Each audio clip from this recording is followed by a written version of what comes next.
Guys, ഞങ്ങൾ ഹോസ്പിറ്റലിലേക്ക് പോകുന്ന വഴിയാണ് കേട്ടോ. എന്തിനാണ് ഹോസ്പിറ്റലിൽ പോകുന്നതെന്നല്ലേ? കഴിഞ്ഞ ദിവസം അവളെ പല്ല് കീറി സ്റ്റിച്ചിട്ടിട്ടുണ്ട്. കാരണം അണ്ണയിലെ പല്ല് അത് എല്ലാവർക്കും ഒരു കോംപ്ലിക്കേറ്റഡ് ആണ്. കുറേ ആൾക്ക് ആ പ്രശ്നം അനുഭവപ്പെടുന്നുണ്ട്. എന്തായാലും ഇവൾക്കും ആ പ്രശ്നം ഉണ്ടായി. അണ്ണയിലെ പല്ല് പുറത്തേക്ക് വരാതിരിക്കുന്ന പ്രശ്നം. അങ്ങനെ കാണിച്ചു. ഡോക്ടർ പറഞ്ഞു കീറി എടുക്കണം, എല്ല് കട്ട് ചെയ്തെടുക്കണം പറഞ്ഞു. കുറച്ച് കോംപ്ലിക്കേറ്റഡ് ആയിരുന്നു.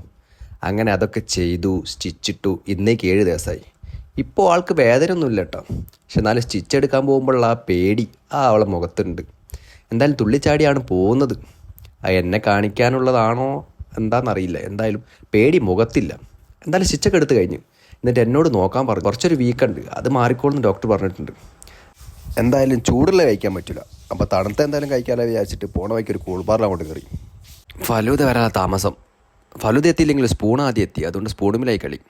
എന്തായാലും ഫലൂദ എത്തിയിട്ടോ അവസാനം. ഫലൂദ വിചാരിച്ചതിനെക്കാട്ടും നന്നായിട്ടുണ്ട്, നല്ല രസമുണ്ട്. എന്തായാലും എനിക്ക് കിട്ടിയ ഫലൂദ ഞാൻ നിമിഷ നേരം കൊണ്ട് അകത്താക്കി. എന്തായാലും സ്റ്റിച്ചിടാൻ പൈസ ആയിട്ടില്ലെങ്കിലും ഫലൂദയ്ക്ക് നല്ലൊരു പൈസയായി ഗൈസ്.